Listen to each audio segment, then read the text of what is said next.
बिस्मिल्लाहिर्रहमानिर्रहीम अस्सलाम वालेकुम। मैं हूं आपका होस्ट चौधरी फाजिल, आपको स्पोर्ट्स जोन में वेलकम कहता हूं।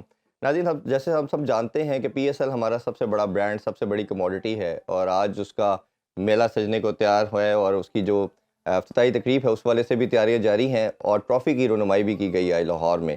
इस हवाले से भी डिस्कशन करेंगे और काफ़ी अपडेट्स हैं। डिस्कशन के लिए हमारे साथ मौजूद हैं हमारे बड़े सीनियर तजियाकार नसीम राजपूत साहब। नसीम भाई, पीएसएल के हवाले से मैं आपसे जानना चाह रहा था, उस हवाले से प्लीज़ आप ज़रूर बताइएगा। नहीं, देखिए टीम्स तो हर दफा बैलेंस होती है। कोई एक आध टीम तगड़ी हो जाती है, जिस तरह बॉलिंग में एज था लाहौर कलंदर्स डिफेंडिंग चैंपियन को राशिद खान के ना होने की वजह से और हारिस रऊफ के उस तरह के फॉर्म में ना होने की वजह से शायद ये बैलेंस हो जाएगा बाकी टीमों में, वरना वो उनकी बॉलिंग एक इतनी तगड़ी हो जाती थी जी। कि बाकी टीमों के लिए सरवाइव करना मुश्किल होता था। लेकिन ओवरऑल अगर आप देख लेते हैं तो जो टीम जल्दी बन गई टीम, वही टीम हमने देखा है कि क्लिक करती हुई दिखाई देती है। It's a team game. हर साल कुछ खिलाड़ियों को छोड़ना पड़ता है, कुछ खिलाड़ी नए आते हैं, तो एक नया चैलेंज हर दफा हर टीम को होता है। उनको अपना नया कॉम्बिनेशन सेटल करना पड़ता है। तो उस लिहाज से जो टीम जितनी जल्दी टीम बनेगी वो उतने फायदे में रहेगी। अभी तक बहुत सारी टीमों के साथ कंफ्यूजन दिखाई दे रही है। अगर हम कोयटा ग्लैडिएटर्स की बात कर लेते जी। हैं तो अभी कप्तान के सिलसिले में वो लोग थोड़े से शिशुपंज में मुब्तला है और अब उन्होंने अपने हेड कोच शेन वॉटसन को ये रिस्पॉन्सिबिलिटी सौंप दी है कि वो तकर्रुर करेंगे कप्तान का। और सरफराज को भी जो है वो ज़ाहिर नदीम उमर भाई के बहुत ही करीब है सरफराज, जिस तरह हमने देखा है अब तक उनको। तो अब ये बड़ा एक, मैं जानता हूँ नदीम भाई के लिए बहुत ही मुश्किल डिसीजन होगा, क्योंकि अगर आप सरफराज की रिसेंट पास में हुँ। परफॉर्मेंस देखेंगे T20 क्रिकेट में इतनी ज्यादा वो कप्तान था जिसको कप्तान हटाना नहीं चाहिए था। वो बहुत बड़ी गलती हुई थी नहीं, पाकिस्तान क्रिकेट टीम के। नसीम भाई, ये नदीम भाई ने हमेशा ये बात की, नदीम उमर साहब ने, कि हम जब तक पीएसएल खेलेंगे और सरफराज जब तक क्रिकेट खेलेगा हमारा कैप्टन रहेगा। ये सडन जो डेवलपमेंट आई कि सरफराज को कैप्टनसी से हटाया जा रहा है, बात की जा रही है, इसके पीछे रीजन क्या लग रही है आपको? क्योंकि ऑब्वियसली जब ड्राफ्ट की बात हुई थी तब भी हमने देखा सरफराज ही उनके कप्तान थे। तो सडन ये क्या रीजन बनी आपके ख्याल में? देखिए, आज अगर आप ट्रॉफी की अनवीलिंग सेरेमनी देखेंगे तो कप्तान सरफराज ही थे। हुँ। वहां पे सरफराज ही खड़े हुए थे। आज तक की तारीख की अगर हम बात करें तो मैंने कहा ना कि सरफराज और नदीम भाई का एक चोली दामन का साथ है। एक इतने अरसे से दोनों एक बच्चों की तरह उन्होंने उसकी परवरिश की और फिर वो पाकिस्तान का कैप्टन बना। सरफराज को जो लास्ट हटाया गया था कैप्टनशिप से, वो पाकिस्तान क्रिकेट की बहुत बड़ी गलती थी। जी। उस वक्त हम एक मार्जिन से नंबर 1 टीम थे। हमारी टीम टीम बनी हुई थी। देखें, इट्स अ टीम गेम। मैंने जो स्टार्ट में आपको बात कही कि जो टीम बन जाएगी वो उतनी जल्दी क्लिक करती हुई दिखाई देगी पाकिस्तान सुपर लीग में। वो टीम बन गई थी। आज भी बाबर आजम बात करते हैं कि सरफराज का बहुत बड़ा रोल है मेरे कैरियर के ऊपर। शहनशाह अफरीदी को भी आप ये कहते हुए सुनेंगे। लेकिन हर चीज का एक टाइम तो होता है ना इरफान भाई। जी। कोई भी चीज होती है वो ज़ाहिर आगे बढ़ती चली जाती है।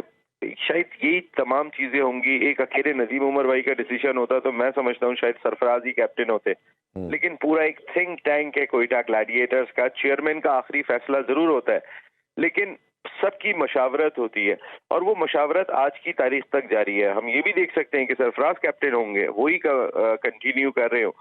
पिछले 3-4 साल में फॉर्मर चैंपियन कोयटा ग्लैडिएटर्स की इतनी अच्छी परफॉर्मेंस नहीं रही थी। जी। शायद ये चीजें होंगी कि जिसने सोच पे मजबूर किया हो थिंक टैंक कोयटा अच्छा ग्लैडिएटर नसीम को। भाई, अगर हम बात करें तो कराची किंग्स ने भी कैप्टन अपना चेंज किया है। शान मसूद उनके कैप्टन आ चुके हैं और ऑब्वियसली अब पाकिस्तानी टीम को भी हम देख रहे हैं कि वो टेस्ट में लीड कर रहे हैं। क्या आपके ख्याल में ये अच्छी डिसीजन लगता है? और सेकंडली उनके कॉम्बिनेशन के हवाले से क्या कहना चाहेंगे? क्योंकि मोस्ट लाइकली काफ़ी प्लेयर चेंज हुए हैं। हसन अली भी इस्लामाबाद यूनाइटेड से इनके पास आए हैं और इनकी कैप्टनसी के हवाले से क्या आपकी राय है? देखिए, एज ए कैप्टन बात करेंगे तो एक्सपीरियंस है शान मसूद। अगर मैं इन पीएसएल की 6 टीमें देखता हूँ तो मुझे सबसे कमजोर टीम ऑन पेपर, जो मैंने कहा ना वो टीम बन गई तो फिर कोई नहीं पकड़ सकता, जी। लेकिन ऑन पेपर अगर आप देखें तो मुझे आज भी कराची किंग्स की टीम सबसे कमजोर दिखाई दे रही है। On hmm. पेपर अगर मैं बात कर लूं, बहुत सारे उनके प्लेयर्स चले गए। जो प्लेयर्स उनके पास उनके फोल्डर में मौजूद हैं, जो उन्होंने पिक किए हैं, अगर आप 6 टीमों को कंपेयर एक सामने साथ रख के करेंगे तो शायद आपको दिखने में सबसे कमजोर टीम लगेगी। शान मसूद अपनी लीडरशिप से किस तरीके से इस टीम को उठाते हैं। फिर वसीम अकरम, मुझे याद है जब लास्ट पीएसएल का फाइनल खेला जा रहा था जिस वक्त मुल्तान सुल्तान और कलंदर्स के दरमियान, जी तो मैं मोइन खान और वसीम अकरम के साथ एक प्रोग्राम कर रहा था और जिस दौरान में मैच चल रहा था एक निजी कंपनी के लिए हम लोग प्रोग्राम कर रहे थे। तो वसीम अकरम ने उस वक्त एक बात कही थी कि अब मैंने बहुत लोगों की बात सुन ली जी कि इसको रख लो उसको रख लो, अब जो फैसला करूंगा मैं खुद करूंगा। तो वो मेरे पास आज भी रिकॉर्ड पे मौजूद है उनका वो क्लिप के जिसमें उन्होंने कहा था। तो अगर ये वसीम अकरम के अपना फैसला है, ये ज्यादा चीजें उन्होंने खुद डिसाइड की है, लेट्स सी के ये क्या होता है। लेकिन अगर ऑन पेपर आप मुझसे बात करेंगे, शान मसूद को बहुत एफर्ट करना पड़ेगी एज ए कैप्टन इस टीम को जेल रखने में, इस टीम को टीम बनाने में। जी। सबसे पहले टीम बनाने के लिए शान मसूद को बहुत एफर्ट करने पड़ेंगे। अच्छा, ये पीएसएल के हवाले से और तमाम टीम्स के कॉम्बिनेशन के हवाले से नसीम भाई हम फ्यूचर में भी बात करते रहेंगे। थोड़ी सी बात मैं करना चाहूँगा अंडर 19 के हवाले से। जिस तरह मैंने अभी इंट्रो में भी कहा कि ऑस्ट्रेलिया ऐसी साइड है जिसने आईसीसी के 27 टाइटल अपने नाम कर चुके हैं, जिसमें अंडर 19 भी आती है, मैन क्रिकेट और वुमेन क्रिकेट भी आती है। एक तो उनकी माइंडसेट की बताइए, और ये जो भारत उनसे कम से कम ये कुछ 6-7 मंथ के टेन्योर के अंदर हमने देखा कि 3 आईसीसी के फाइनल हार चुके हैं, टेस्ट चैंपियनशिप हारा, वनडे का फाइनल हारा और अभी अंडर 19 का फाइनल भी इनसे हार चुके हैं। तो दोनों का कॉम्बिनेशन बताइए, क्या ये मेंटली इतने स्ट्रॉन्ग है ऑस्ट्रेलियन हर फॉर्मेट के अंदर और हर लेवल पे, चाहे जूनियर या सीनियर लेवल पे, और वुमेन की भी बात की। और दूसरा ये एशियन का क्या माइंडसेट है कि फाइनल तक तो अच्छा खेलते हैं, हम भी सेमीफाइनल में थोड़ा अनफॉर्चुनेट ज़रूर कहना चाहिए हम रहे, और फाइनल में हम भी नहीं पहुंच पाए और भारत भी वही चीज़ हुई, रिपीट सब कुछ हुआ जिस तरह सीनियर टीम की तरफ से हुआ था। देखिए, ऑस्ट्रेलिया एक नेशन ऐसी है, उनका इंफ्रास्ट्रक्चर इतना स्ट्रांग है, वो बेस में इतना काम करते हैं। हमारी तरह नहीं होता एक पीएसएल खेलने के बाद वो खिलाड़ी पाकिस्तान टीम में आ जाता है। वो 5 साल डोमेस्टिक क्रिकेट में रगड़ा खाने के बाद ऑस्ट्रेलियन टीम में आता है, ऐसे नहीं आ जाता। फिर उनकी अपनी डोमेस्टिक क्रिकेट का जो स्टैंडर्ड है, आप अगर उनके वो बेस बहुत स्ट्रांग है उनकी। अगर दुनिया की वो किसी भी टीम से खेल रहे होते हैं ऑस्ट्रेलियन, मैं एशिया की तो बाद में बात करता हूँ, दुनिया की किसी भी टीम से खेल रहे होते हैं, 70% मैच से पहले उनकी जीत का इम्कान होता है बिकॉज ऑफ देयर माइंडसेट। वो इतने तगड़े आते हैं ग्राउंड के अंदर, उनकी बॉडी लैंग्वेज इतनी डिफरेंट होती है और वो बॉडी लैंग्वेज बचपन से बनाई जाती है और वो ग्रूम होता है जब वो 5 साल पहले बचपन में, फिर उसके बाद 5 साल फर्स्ट क्लास क्रिकेट खेलता है, वो एक बिल्कुल ही डिफरेंट होता है। हमारी टीम अनफॉर्चुनेट रहा। इंडिया की मैं बाद में बात करता हूँ, लेकिन सबसे पहले मैं अपनी टीम की जरूर इरफान भाई बात करूंगा। जी आप अगर देखेंगे तो जो मसला हमारी ऊपर की सतह पे दिखाई दे रहा है वही हमें नीचे की सतह पे दिखाई दिया, और वो है बैटिंग। जी हमारी बैटिंग क्रूशियल मैचेस के अंदर कोलैप्स कर जाती है। जो ऊपर दिखाई दे रहा है सिस्टम, वो नीचे भी दिखाई दे रहा है। इस चीज को बड़ा देखने की जरूरत है कि हमारी जो जूनियर्स आ रहे हैं वो भी, हमने 2-3 मैचेस 150, 160, 170 के जी खेले। ऐसे ही।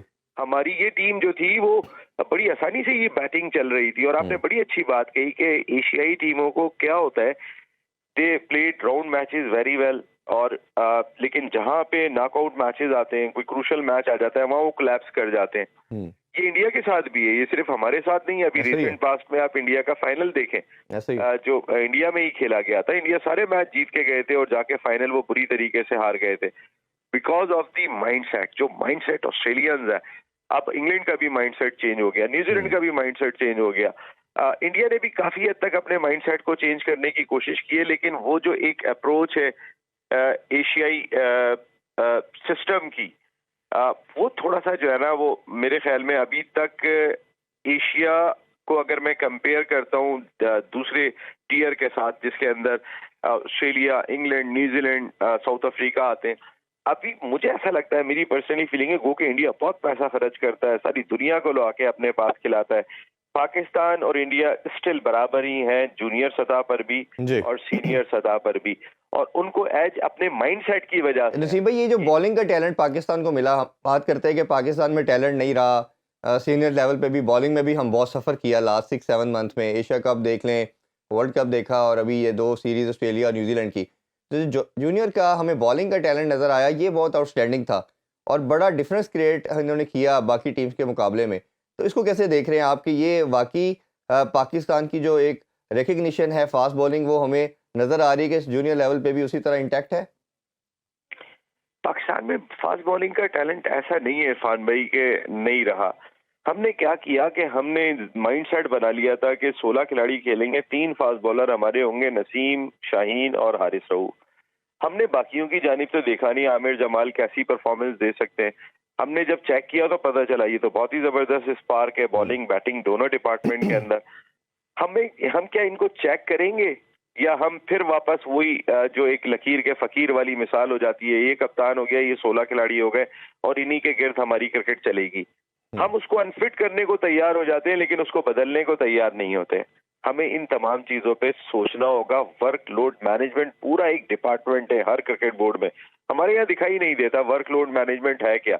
अभी हफीज साहब बात करते हुए दिखाई दिए थे कि वर्कलोड मैनेजमेंट की। भाई आप शाहीन शाह अफरीदी को पहले टेस्ट के बाद दूसरे में आराम देते, तीसरा खिलाते।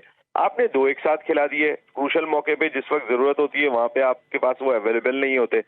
इसी तरह अब क्रूशल मैचेस, क्रिकेट बहुत बढ़ गई है। देखें अब जो लीग क्रिकेट हो गई है उसके अंदर अब खिलाड़ी तो पर तोल रहा है कि मुझे किसी तरीके से रिलीज करो सेंट्रल कॉन्ट्रैक्ट से, मैं जाके वो लीग खेलूं। ऐसा ही है। अब तो इस अप्रोच के साथ वो चल रहे हैं। ऐसे में अगर आप अपने मुल्क की क्रिकेट में भी जो है वो वर्कलोड मैनेजमेंट नहीं कर सकते तो फिर आपके लिए क्रिकेट चलाना मुश्किल है। अच्छा, ये नसीम भाई आपका होने का फ़ायदा उठाना चाहूँगा। ये बताइए, ये जो नई अपॉइंटमेंट हुई है चेयरमैन पीसीबी का, जो दुनिया में हमारा एक मजाक बना कि पाकिस्तान में 1.5 साल की टेन्योर में चौथा पांचवा ये चेयरमैन आ रहा है, एक मीटिंग करके जाता है, आप फिर कोई और जाता है। इस हवाले से बताइए, ये जो अपॉइंटमेंट है ये आपको लगता है कि कैसी है, और दूसरा ये लॉन्ग लास्टिंग लगती है? आपको लगता है कि ये शायद 3 साल टेन्योर पूरा कर पाएंगे? क्योंकि हमने हिस्ट्री देखी है, जैसे ही पैटर्न चीफ आते हैं वो फिर किसी ना किसी वजह से अपने बंदे को लेके आ जाते हैं। तो इस हवाले से आपका क्या ख्याल है? देखिए मोहसिन नकवी साहब एक स्ट्रॉन्ग शख्सियत है और काफी एस्टेब्लिशमेंट से लेकर हर जगह पर वो अपनी काफी हद तक जड़ों को मजबूत बना चुके हैं। उस लिहाज से मुझे भी ऐसे ही लगता है जैसे आप सोच रहे हैं कि शायद कल हुकूमत आएगी और वो चेंज हो जाएंगे या बदल दिए जाएंगे। ये बहुत ही बड़ा अनफॉर्चुनेट होगा पाकिस्तान क्रिकेट के साथ। चाहे मोहसिन नकवी आए या जो भी आए, उनको एक प्रॉपर टाइम मिलना चाहिए।